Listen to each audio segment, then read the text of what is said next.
Hey, what is up guys, Mergaman4 here, and Happy New Year! We've now entered 2022, and as has been tradition in the last few years, we got to start the year with a brand new episode of Doctor Who, this time Eve of the Daleks, the third and final in Chibnall's Dalek trilogy. But yeah, why don't we get right into it, see how it compares to the other Dalek specials, but more importantly, how does it hold up on its own?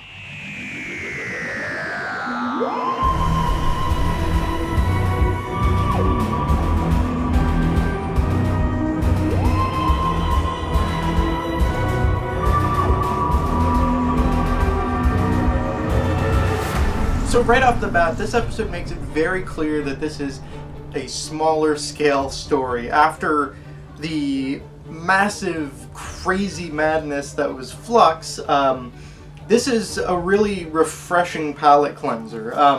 Even though I did really enjoy Flux, even the ending, it's not something that I want from Doctor Who all the time, and so I'm glad that Chibnall decided after that to just go for a simpler story, something that isn't really big scale. It's just a small, fun hour of television. So we just start out with this simple introduction to this episode's guest characters, Nick and Sarah, where Sarah works at this self-storage unit and Nick visits it every New Year's Eve to drop some stuff off. It's basically kind of like a tradition for him. And it's established pretty early on that Nick has feelings for Sarah in some of the subtle things he does. Like he asks her to recite the list of things that can't be stored even though he knows it full well, just as an excuse to have a little bit more time with her. Or the way that he makes a really cheesy "see you next year" joke, and when Sarah sarcastically responds with "have you been practicing that?" he kind of sullenly says, "yes, I have." Meanwhile, while this is happening, we cut to the Doctor, Yaz, and Dan in the TARDIS, which is still affected from the Flux fallout, and the Doctor is trying to find a way to fix it. So what she's decided is she's going to basically reset the TARDIS. So they have to land somewhere and get out while it does that, otherwise they'll all die. And I have to say, the visuals of the TARDIS kind of deconstructing itself, it's just fantastic. It's such a beautiful shot, and I would love to see this kind of thing for a future TARDIS interior change, rather than seeing it get blown up again. Do something like this. It looks awesome. It's around here that the Daleks themselves show up, and if you don't know what you're getting into in this episode, it's a really shocking display as they not only immediately off the guest characters, but then they kill the Doctor, Yaz, and Dan, leading into the opening titles. And I'm kind of conflicted about this because I really don't like drawn out cold opens. In my opinion, like 5 minutes max. If you're not going to have titles in 5 minutes, just put them at the start. But I can't deny here that the moment they chose to go into the opening titles, as we see the Doctor, Yaz, and Dan getting exterminated, that is the perfect moment to transition to the titles. So you know what? I can forgive the extra long pre-titles on this one. While this is happening, we also get a little bit of a glimpse at this new Dalek gun that's kind of like a Dalek Gatling gun that fires out multiple shots at once. And it's a cool new attachment. It's a good way to kind of make these Daleks feel different from previous ones. I also absolutely love the moment right before the Doctor's exterminated, where she tries to lock the Daleks' weapon systems with the sonic screwdriver like she did in Resolution. And when the Dalek says it's not going to work, she responds with, well, I've used it before, so I know it works. And chillingly, that's when the Dalek turns around and confirms she's used it before.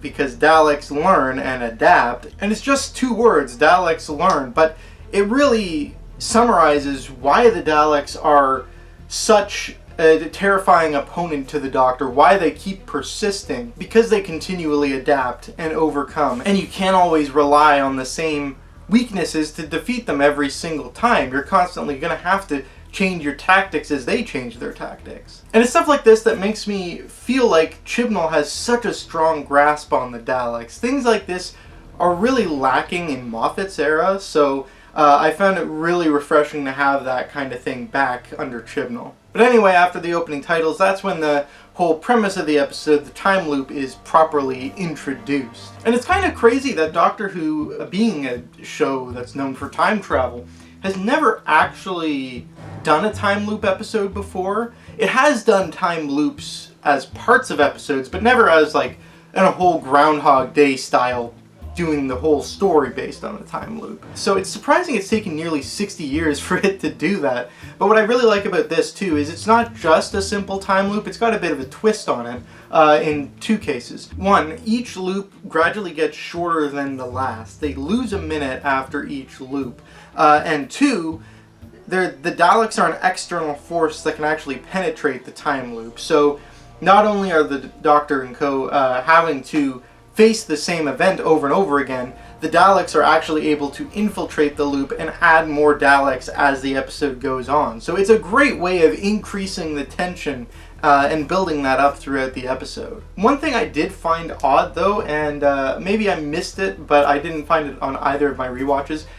I don't know how the Doctor knows when the time loop ends, because she seems to just start talking about it as if it ends at midnight, but I don't think there's ever an explicit moment where they actually properly learn it, because they never reach the end of the time loop. So I'm not sure what prompts her to conclude that it ends at midnight. I don't know. Maybe she just assumed because it's New Year's. I mean, it's not a huge deal. It doesn't really impact the enjoyment of the story. It's just kind of weird. But anyway, after the first couple time loops, when they've been killed a couple times by this point, we get some great comedy between Nick and Sarah regarding the loop and trying to figure out what's going on. It's always fun to see just regular people trying to wrap their heads around this madness, but the performances here particularly are what sells it. But at this point, the Dr. Yaz and Dan are actually able to meet up with Sarah and Nick before they get killed. And they're able to escape into one of the storage lockers, Nick's storage locker. But actually, it's at this point that we first see the Daleks missing their targets. And I've got to be honest, normally this sort of thing wouldn't actually bother me. But in this case, there's two reasons why it bugs me when the Daleks miss in this episode. Firstly, they've got the new Gatling gun things. So like, it's one thing if you're missing a singular shot, but when you're shooting a whole bunch of different shots, surely one of them should hit, especially in cases like this where the targets are just standing there and aren't even aware that you're there. But not only that, the more egregious thing for me is the fact that this is actually an occasion where you can get away with the Daleks hitting their target every single time, and you're still able to keep the characters coming back. The time loop gives the excuse for them to have perfect aim every single time and not actually end the entire show. So that's what kind of bothered me. It's like you actually have this rare opportunity to never have the Daleks miss, not even the main characters, and you don't take it. It just stood out to me because I feel like of the three Dalek stories in the Chibnall era, the other ones, they hardly ever missed their targets, but here it felt like they were missing them a lot, and I feel like that doesn't make sense from a practical standpoint. They don't need to miss. Oh well, whatever, it is what it is. The Dalek ends up cornering them in the storage locker, and the Doctor realizes, well, there's no other escape, and we can't do anything until we're on the next loop, so we just kind of have to surrender and strategically use our death to advance forward. It's kind of like a video game of sorts, playing the level again and again until you can figure out how to get past the barriers. And on this next loop, Dan decides to go and distract the Dalek while the Doctor and Yaz go and try and figure out some sort of plan, because Dan knows he's going to end up getting exterminated, but they'll loop back anyway. And I really like that this kind of shows Dan's bravery and good-heartedness, because he's not asked to do this. He offers it despite what he knows is going to happen. And even though he's going to come back, I mean, a Dalek shot is obviously going to be pretty painful. So it's a really nice scene, and to show as well how much he has grown to care about the Doctor, and particularly Yaz, who he spent a lot of time with during Flux, and I particularly love the kind of heroic version of Dan's theme that plays in the background there. It was just a lovely scene, and very funny with Dan actually distracting the Dalek itself, kind of pretending to be a clueless person coming to store their stuff and thinking the Dalek's, some automated worker. There's some actually, on the whole, really good comedy in this episode. I think Flux and Here have had the best comedy of the Chibnall era overall. While this is going on, Nick and Sarah kind of get a moment to themselves, and Nick kind of confesses his crush on her.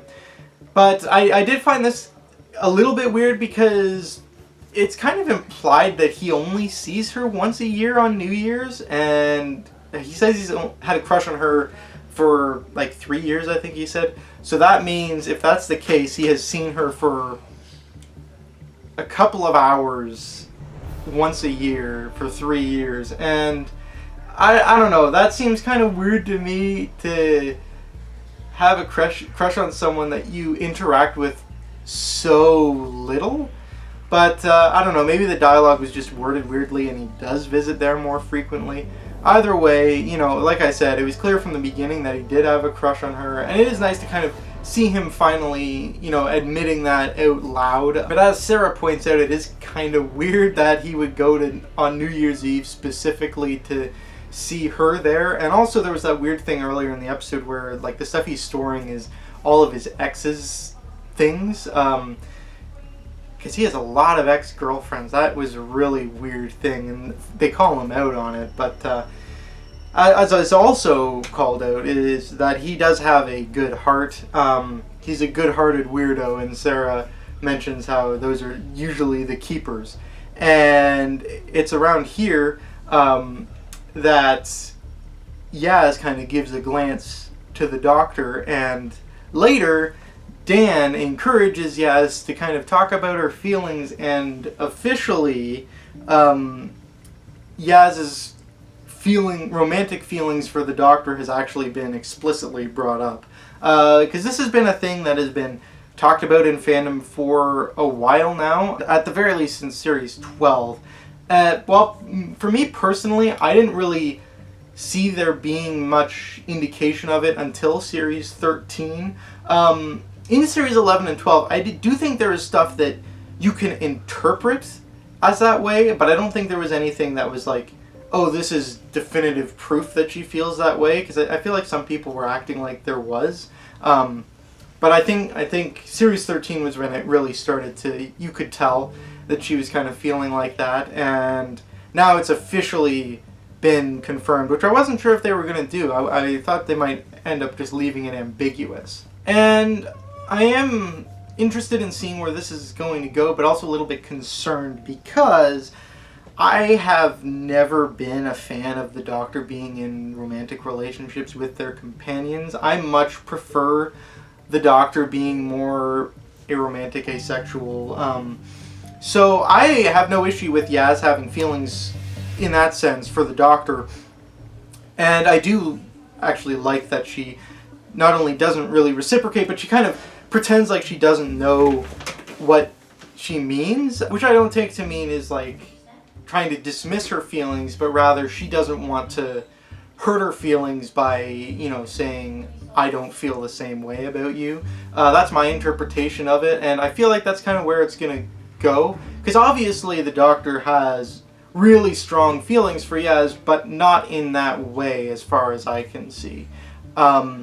And personally, that's the route I would be happy for it to go down, because like I said, I don't like the Doctor having romantic relationships with people. But yeah, that's cool that Yaz has those feelings and it's finally actually been admitted. But with only 2 episodes left, I'm not sure where they're going to exactly take it. But definitely now, if there was any doubt before, I don't think there's any way that Yaz is going to leave the Doctor by choice. I think either one of two things. Either they're going to be forcibly separated away from each other where neither can get back to the other, or something's going to separate them and the Doctor simply decides not to go back for Yaz's own good. But yeah, the scene between Dan and Yaz as he was encouraging her to open up was a really lovely scene, and it's nice. I thought it was a good touch to put it in this episode where you've also got another romantic duo happening, although I suppose you could have also put it in Flux with Belle and Vinder, but Flux was pretty overstuffed, so maybe not. Anyway, they've been through lots of loops by this point, and they're getting closer to midnight, but they're starting to kind of figure out a plan, and they realize, well, if we can just escape from the building, because that's where the bounds of the time loop is, then we'll be fine. And so there's this back door, or whatever, like a garage door thing that they can use, which I thought was kind of weird because the front door has like a force field thing on it, so why doesn't this other door? I don't think that was ever explained. Anyway, they decide what they're going to do is escape as they blow up the building and the Daleks within it. But first what they have to do, because the Daleks are constantly predicting what they're going to do next, they have to create a decoy loop. Use the loop strategically to trick the Daleks into thinking that they're doing one thing while they're actually going to be doing another, so that they can't properly predict what they're going to do, which I thought was pretty clever. But in the final loop, when they do successfully pull off their plan, they blow up the building and the Daleks as they escape, and there's a lovely display of fireworks as well. I do have to say, sure, you've gotten rid of those specific Daleks, but the Daleks are still coming after you, so why would blowing up a few Daleks just stop them hunting you down? Because the Doctor doesn't seem concerned at all that they're going to continue coming after her. So I don't know, that seemed really weird to me, and also, actually, just in general, the reason they were after her was because of what happened to them during the Flux, which the Doctor rightly points out wasn't really her doing, it was the Sontarans' plan. But that they were like, oh, well, after the Flux, our number one priority is to exterminate you. And I'm like, okay, so business as usual then? When has that not been their number one priority? Also, another weird thing, while this fireworks display is going off, we cut off to this seemingly random guy who starts watching it. But then we cut to his face and we find out it's Carl from The Woman Who Fell to Earth, 13th Doctor's first episode, which, I don't know, I mean, sure, why not? But it just caught me really off guard and kind of weirded me out for a second, because, I don't know, the show usually doesn't do that sort of random cameo callback thing. But yeah, so with the Daleks defeated and the TARDIS has now repaired itself, it's back to normal. The Doctor, Yaz, and Dan are on to new adventures together, with the Doctor still seeming to not really want to open up, which I thought had been resolved at the end of last episode, but maybe not. I guess she's still trying to be a bit secretive. I wish she would just have that. I thought that she had moved on from that and she was going to be more open with Yaz. So I don't know. I'm not sure how I feel about that bit. Also, I'm a little bit disappointed that the damaged TARDIS didn't really do more. I mean, it's nice that it caused the effects of this episode, but for the most part, if you just took out the whole damaged TARDIS subplot, hardly anything would change. And then meanwhile, Nick and Sarah get together, which I can buy, but the weird thing with that is that they kind of decide to go traveling the world together when they only really just started getting together, and especially when Nick has so many ex-girlfriends before, you think you'd want to maybe test out the waters a little bit before you commit to something like that. But I guess, you know, they wanted a kind of feel-good ending, which I can understand. Just maybe not traveling the world feel-good kind of thing. But yeah, that was Eve of the Daleks. Obviously, like I said, much smaller scale, much lighter than we've had for quite some time, and it was nice to have that. It felt refreshing, and I did enjoy myself, even though I do have my complaints, but I do feel like this is probably my least favorite episode for a little while, which, from what I've seen online, seems to be more of an unpopular opinion, especially after the ending of Flux. But yeah, I don't know. I feel like this was a solid episode, but it did still leave some stuff to be desired, and especially compared to the last two Dalek specials, I think this is their weakest outing in the Chibnall era. I think that while they were still done well, They were done much more effectively in Resolution and Revolution of the Daleks, and I just enjoyed the surrounding elements of those stories more as well. But yeah, I think overall, I guess I'll give Eve of the Daleks a 7.5 out of 10. You know, it's pretty good. It's a good amount of fun, but it's nothing spectacular. But at the end of this episode, we did get a trailer for the next special, which is supposed to air in spring. And the reveal that the Sea Devils are coming back, which I never in a million years expected to actually happen, because fandom's always going on about the Sea Devils anytime there's an ocean involved. So I was like, well, you know, just because there's an ocean doesn't mean there's Sea Devils. But this time it actually did. And what's particularly exciting to me is that this is the first new classic villain that the show has done since, I think, the Zygons in the 50th anniversary. I think every classic villain that's appeared since then, except for the Mavellan cameo in Series 10, had at least appeared once before in the new series. So that's really exciting, to be able to bring back a villain that hasn't been in the show since the classic era. So I'm really looking forward to that, and as I've said countless times, I think Chiplin does a fantastic job with the returning villains, so I'm really looking forward to see his take on the Sea Devils. But yeah, I guess that's that.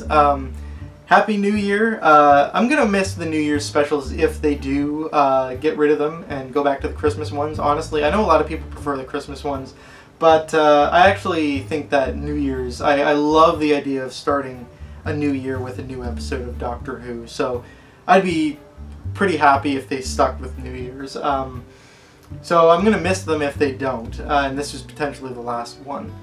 So I've enjoyed them. I've had a good time with them, but yeah, please leave your thoughts on Eve of the Daleks down in the comments below, and I look forward to seeing you guys again with Legend of the Sea Devils.